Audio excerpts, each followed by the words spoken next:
Episode 84। और क्या हाल चाल, सब बढ़िया। तो शुरू करते हैं। तो पिछले एपिसोड में आपने देखा था कि हमारा वांगलिंग बहुत ही ज्यादा जख्मी था और अब आगे अब हमारे वांगलिंग को बताया जाता है जो कि लड़खड़ाते मुवान का नाम लेते लेते एक जगह पर फाइनली बेहोश हो जाता है। अब जैसे ही वांगलिंग यहाँ पर बेहोश होता है तो यहाँ पर कुछ डाकुओं की फौज जा रही थी। बोले जाए तो 20 से 25 बंदे थे जो कि यहाँ से गुजर रहे थे। उन्हें ये वांगलिंग दिख जाता है। अब जैसे ही ये डाकू वांगलिंगों को देखते हैं ना तो ये वांगलिंग को अपने साथ ले जाती हैं और डाकुओं के जहाँ पर घोड़ा बांधते हैं ना वहीं पर वांगलिंग को भी डाल देते हैं। अब हमारे वांगलिंग को बताया जाता है जो कि इतनी बुरी हालत में था कि वो अपने हाथ पैर तक ही नहीं हिला पा रहा था और वांगलिंग की स्थिति बहुत ही ज्यादा गंभीर थी। अब इतने में हमें एक डाकू को बताया जाता है जिसका कि मूड खराब था। अब जैसे ये डाकू यहाँ पर आता है तो ये अपना जितना भी इसका मूड खराब था ना सारा का सारा गुस्सा हमारे वांगलिंग के ऊपर ही उतार देता है। वो वांगलिंग को कोड़े से मारता है, वांगलिंग का हाथ तोड़ देता है और तो और वांगलिंग का पैर भी तोड़ देता है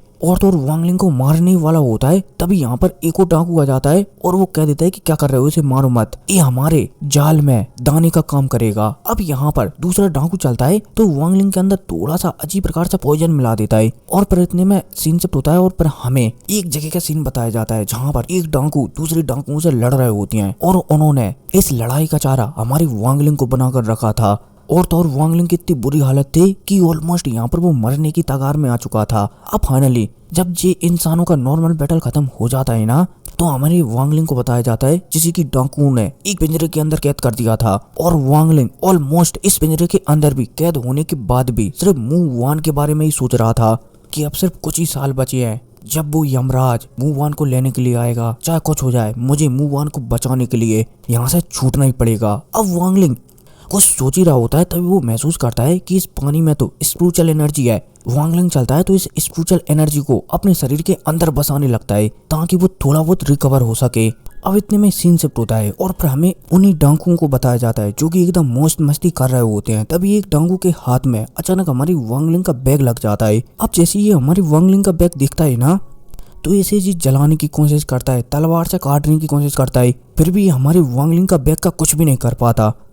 डाकू समझ जाता है कि ये बैग बहुत ही ज्यादा खास है लेकिन ये बैग भला उस बच्चे के पास क्या कर रहा है। डाकू चलता है तो वांगलिंग का पूछताछ करने के लिए उसके पास जाने लगता है। अब जब ये डाकू वांगलिंग के पास आता है ना तो उसे यहाँ पर वांगलिंग दिखता ही नहीं है। अब इतने में हमारे वांगलिंग को बताया जाता है जो कि अचानक पानी में से निकलता है और पलक झपकती यहाँ पर सभी को खत्म कर डालता है। और तो और हमारा वांगलिंग यहाँ पर इन्हें इतनी बुरी तरीके से खत्म करता है कि कुछ लोगों की तो रूह कांप जाती है। अब फाइनली वांगलिंग चलता है तो बाहर आता है और तो और अपनी मस्कीटो बीस्ट पर बैठकर आता है जिस वजह से यहाँ पर सभी के सभी लोग डर जाते हैं। इतने में मस्कीटो बीस्ट चलता है तो आसपास 8 से 10 डाकुओं को खा जाता है जिस वजह से और भी डाकू डर जाते हैं और उनकी एकदम चड्डियों में सूसू निकल जाती है।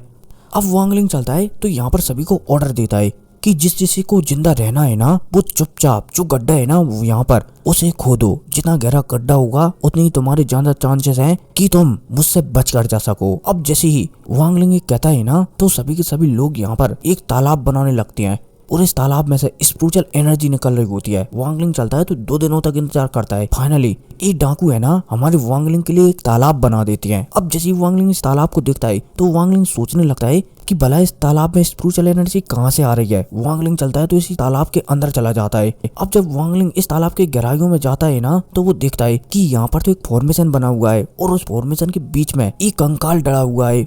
वांगलिंग हैरान हो जाता है कि इतने पावरफुल स्टोन से भला ये फॉर्मेशन क्यों बनाया गया, क्या यहाँ पर इस कंकाल को कैद करने के लिए बनाया गया होगा। अब वांगलिंग यहाँ से निकलने वाला होता है तभी अचानक वांगलिंग के बैग से एक स्क्रॉल निकलता है और जो कंकाल है ना जो स्क्रॉल उस कंकाल को अपने अंदर ही समा लेता है। वांगलिंग चलता है तो वो हैरान हो जाता है कि ये क्या हुआ, लेकिन वांगलिंग जानता है कि ये सब चीजों का पता लगाना इतना जरूरी नहीं है जितना की जरूरत उसके लिए कल्टीवेशन रिकवर करना है। इसलिए वांगलिंग चलता है तो बाहर आ जाता है और बाहर आने के बाद ट्रेनिंग करने के लिए बैठ जाता है। अब वांगलिंग चलता है तो लगातार 6 महीनों तक ट्रेनिंग करता रहता है और की कंडीशन लेवल के 6वें लेवल पर आ जाता है।